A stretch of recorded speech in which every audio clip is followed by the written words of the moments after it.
Obrigado, senhor presidente. Boa tarde a todos.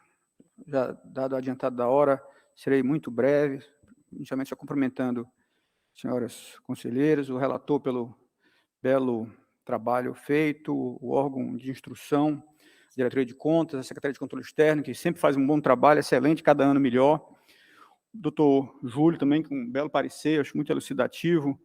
Cumprimento também aos conselheiros e cumprimento aos ilustres secretários que nos honram com a presença, a doutora Fernanda, doutor Juvencio, que fez uma belíssima sustentação oral, muito elucidativa, que honra o governo do Estado do Ceará. Parabéns, doutor Juvencio.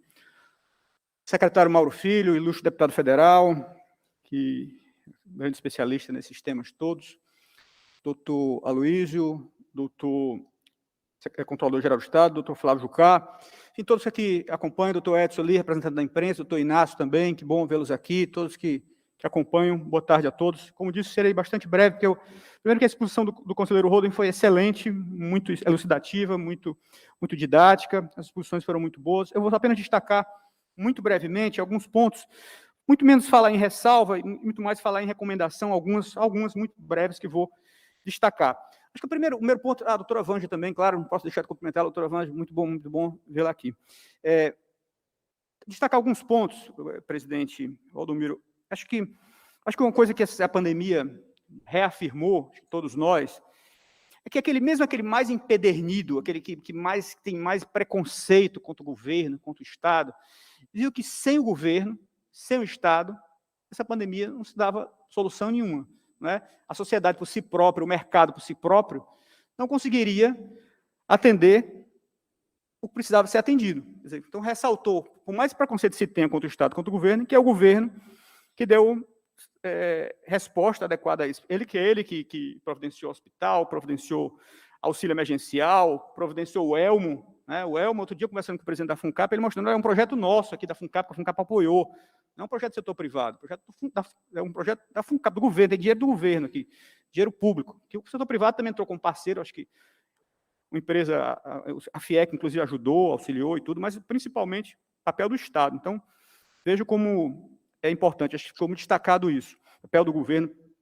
E hoje, quando se fala em governo, quando se fala em Estado, se fala muito, nesse debate internacional, que tenho acompanhado, que o Estado tem que ter 3 características. Ele diz o seguinte, olha, o Estado tem que ser flexível, tem que ser ágil e tem que ser resiliente. As instituições estatais, o Estado como um todo, flexível, ágil e resiliente. Exatamente isso, a gente pensar, se não tivesse flexibilidade, já pensou?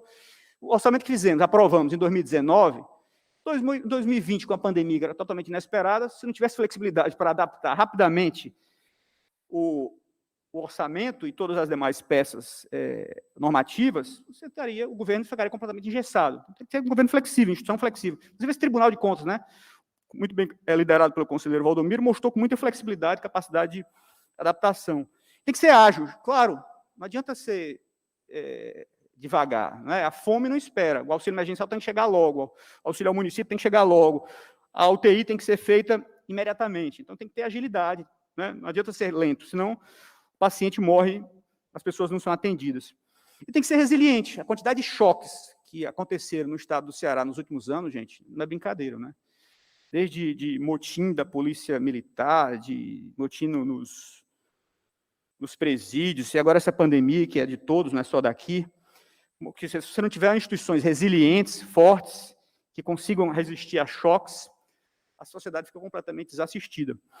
Então, quando se fala em governo, com essas 3 características, se fala muito hoje, acho que está na agenda do dia, e é interessante isso, procurador Juventus, é o que se fala na Revolução 4.0, né? O governo 4.0, Revolução 4.0. É interessante isso, gente. A gente olha, no meio dessa pandemia toda, com tudo isso, a gente vê que o Brasil não está parado. É muito interessante isso. A gente, apesar de todo esse debate político, dessas tensões entre as instituições, que são muito grandes, todo mundo está acompanhando tudo isso, conselheiro Patrício. Mas veja, esse ano foi aprovado a lei do governo digital. O governo federal já está em vigência, o governo estadual está vigente a partir agora do final de julho, né, dos municípios de setembro. Aprovaram essa lei do governo digital, quer dizer, totalmente em sintonia com o que está acontecendo no resto do mundo. Foi aprovado, conselheiro Holden, a emenda à Constituição número 109, que tornou obrigatório este ano já, viu? Em plena pandemia. É obrigatório agora avaliação de políticas públicas. Obrigatório, não é mais, não é porque eu acho interessante, não, é obrigatório agora pela Constituição. Este ano, por exemplo, o projeto de lei orçamentária já veio com 43 programas federal sendo avaliados, uma avaliação bastante interessante, dentro desse espírito de governo digital e de governo de Revolução 4.0. Foi aprovado, como todos sabemos, a nova Lei de Licitações e Contratos.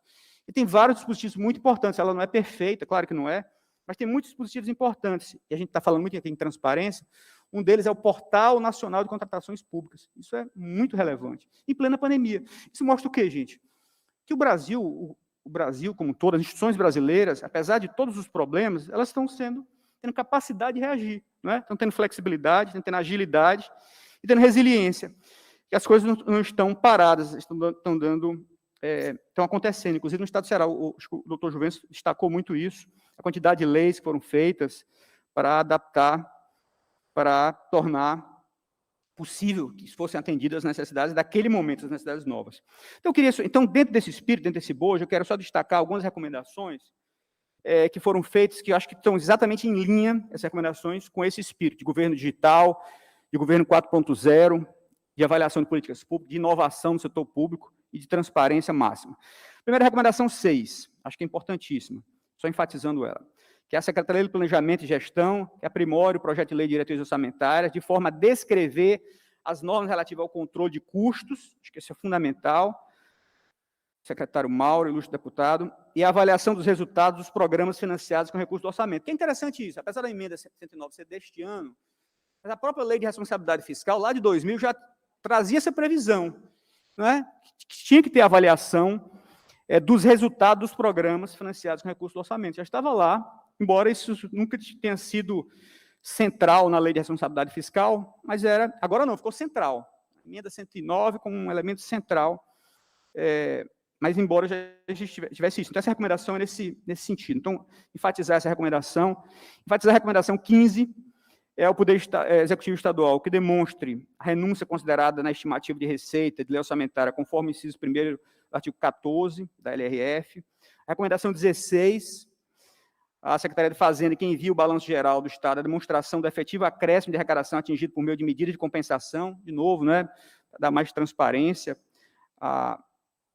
às contas.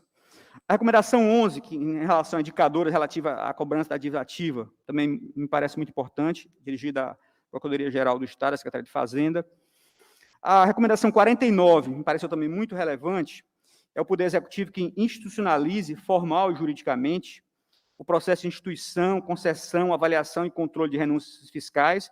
Demonstra que já há, em parte, já foi atendido, mas que continue a fazer isso e seja integral, né, porque apenas hoje, pelo que entendi do relatório, é apenas uma parte que está contemplada.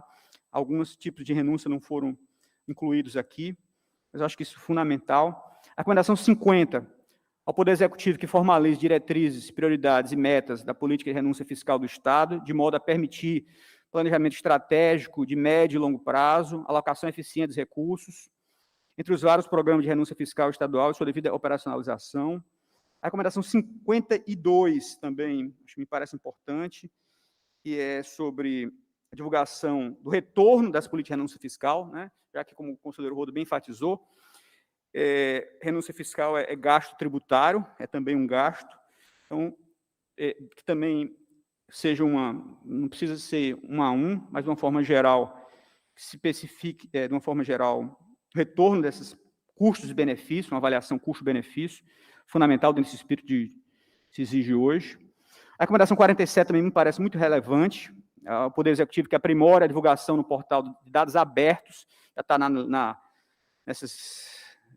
Enfim, a lei de acesso à informação já exige isso, vários dispositivos recentes exigem isso, diversificando os dados publicados, que hoje eles estão muito concentrados em dados da Secretaria de Fazenda e Planejamento, mas outros, até destaque esse aplicativo importante, dentro desse espírito de governo digital, doutor Mauro, Ceará App, acho que é importante isso, parabéns ao governo por isso, mas que seja estendido para todas as áreas, educação, saúde, infraestrutura, todas as áreas de saneamento, o máximo de transparência, não apenas dados fazendários e de planejamento orçamentário, mas os demais dados.